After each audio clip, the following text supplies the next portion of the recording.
Hi everyone, my name is Vanessa and I lead the museum experience team at Cincinnati Museum Center. Today I'm going to be sharing a little bit about 1950s fashion with you. I hope you enjoy. So to understand the 1950s, we actually have to go back to the 1940s. During the war, which ended in September of 1945, items were restricted. Fabric, rubber, just a couple of examples of items that were rationed because we needed them to fight the war. Our troops needed them. But after the war, those items are no longer restricted, and we see the silhouettes change in the latter part of the decade. One of the most famous is Dior's The New Look. But it's actually not a new look because Dior had rolled out that look, but because of the use of fabric and the restrictions, it was pulled. So after the war, it's reintroduced and defined as Dior's The New Look. And that look has still a broader shoulder. You see a lot of shoulders widen during the war years of the 40s. But the latter part of the 40s, that shoulder is a bit wider, but is it rounded? And the waistline is really narrowed, corseted at times with high fashion designs.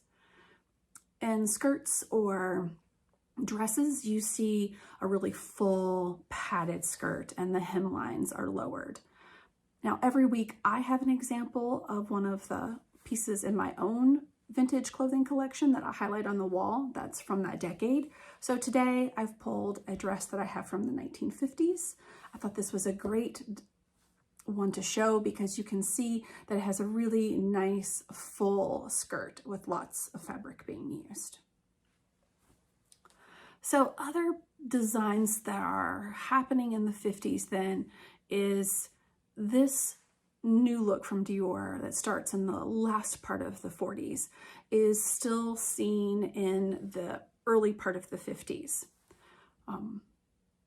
Also high fashion looks are using lots of fabric and they're really structured and architectural, which I think is really fascinating.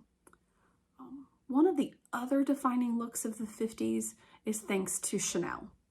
So Chanel had a design in the teens and 20s that was a jersey fabric suit for women. And Chanel's response to some of the high fashion designs at the time were, she thought, restricted movement and was not about it. So went back to the design of the 20s, changed it, and it's what we now know as the tweed suit. In the 50s, the jacket is a cardigan jacket, normally worn open, showing beautiful blouses. The other thing that Chanel used in this look is lots of pearls. So today I have on, I also collect vintage jewelry. So I have some of my pearl earrings and my pearl necklace with my 50s dress that I've actually purchased off of Amazon. So sometimes it's hard to find actual vintage clothing. Also, this is a really old dress. So at this point in time, I don't want to wear my vintage clothes. I like to preserve them and keep them. And so I look to reproduction items, and sometimes you can find some nice pieces on Amazon. So I found one that I'm wearing today. So I hope this helps you understand a little bit about the silhouette that you see in the 50s. The latter part of the decade, you see designs that aren't full, but that are hugging the body. It changes. The latter part of the decade, you're moving into the silhouette that you tend to know and think of sometimes in the 60s. So fashion is really changing, and every part of the decade looks a little bit different. And there's a lot of information with fashion history, and I'm just skimming the surface. So if there's anything that you might want to know about, I'm happy to talk about that in more detail in another video. So just post something in the comments feed and I'll be happy to reply to it, or I can do another video on it. Other parts of the look today, I'm going to talk a little bit about my hair. Hairstyles that were really popular at this time are the page boy. I've tried to do my best to recreate that look. I started out using So when I do my research, I actually collect vintage advertisements or styling books. And you see sort of metal curlers.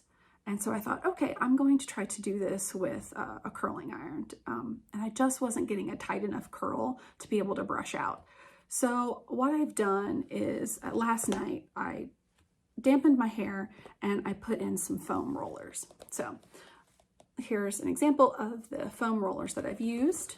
I've started with the largest of the foam rollers and I've put that in this upper part of my, where my bang area is at, and here around the sides, because I still want a nice tight curl, but I want to be able to shape it and smooth it into this sort of waved appearance. Then I've taken the smaller curlers and I've gone in and worked my way down to the smallest curler in the foam package at the nape of my neck. So I slept in these, and it gives me an appreciation for anyone that sleeps in curlers. If you do this, I don't know how you do this. You're amazing. I didn't sleep well. I did get some sleep, but not a lot. So also, my neighbors saw me in these last night when I had to take my dogs out. And they also saw me in them this morning because I learned it takes a really long time for my hair to dry.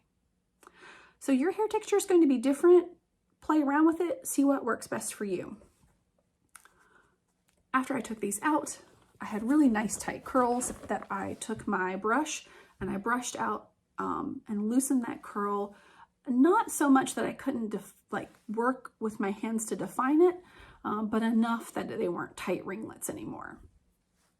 If this isn't something that you are into, you're not wanting to curl your hair, you're not wanting to shape it, then curling your hair and putting it in a high ponytail is another way to achieve a 50s look. High ponytails were quite the rage during the 1950s. For the makeup, where the 40s I think of is almost like the lip is the defining factor, and there's every shade of red lipstick.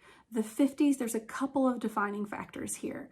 There's the doe-eyed look, which happens with the eyes. So you're using a liner on the lower lash line and the upper lash line, and you're connecting it just a bit to give a winged look for that doe-eyed look.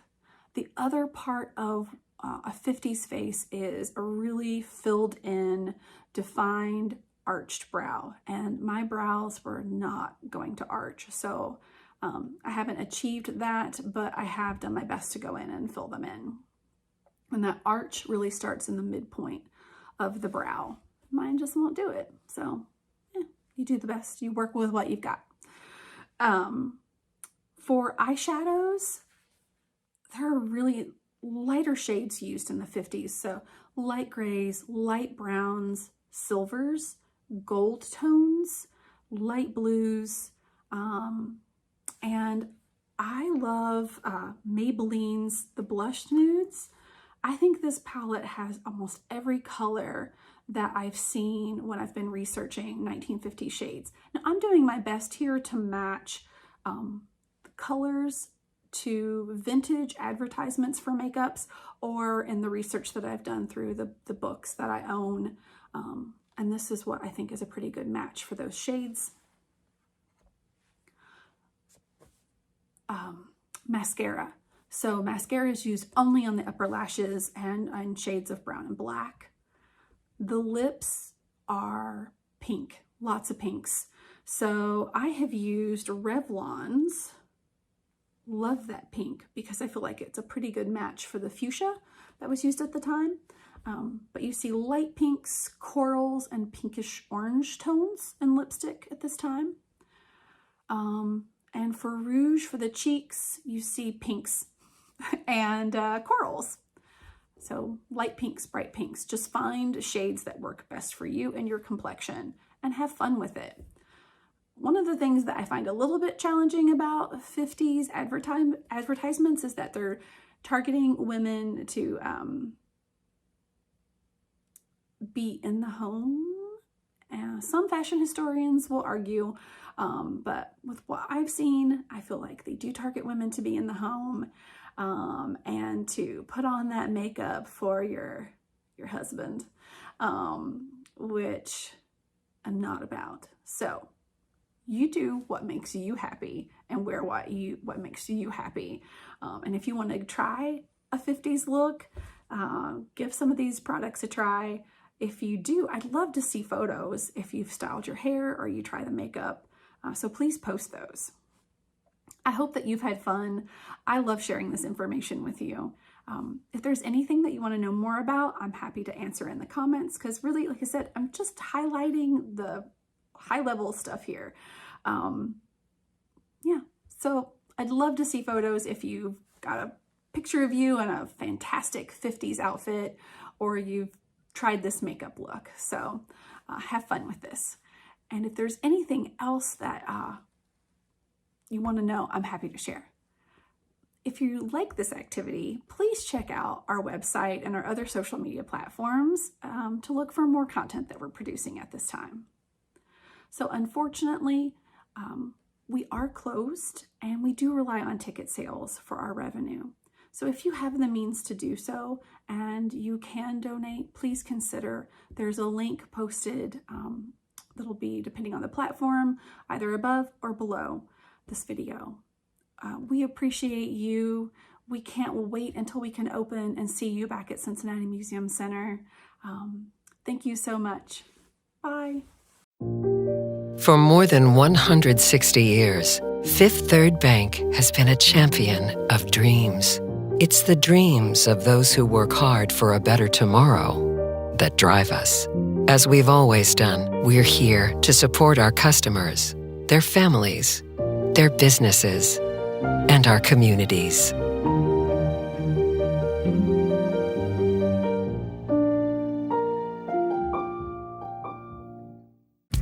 We're La Rosa's. For over 65 years, we've been making our delicious family recipes for you and your family.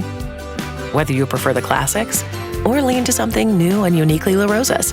With our menu of over 40 tasty selections, it's easy to find your next family-pleasing meal. Whether you pick it up or we deliver it to you, we're here where and when you need us. And whatever you choose, remember, there's something delicious for everyone at La Rosa's Family Pizzeria.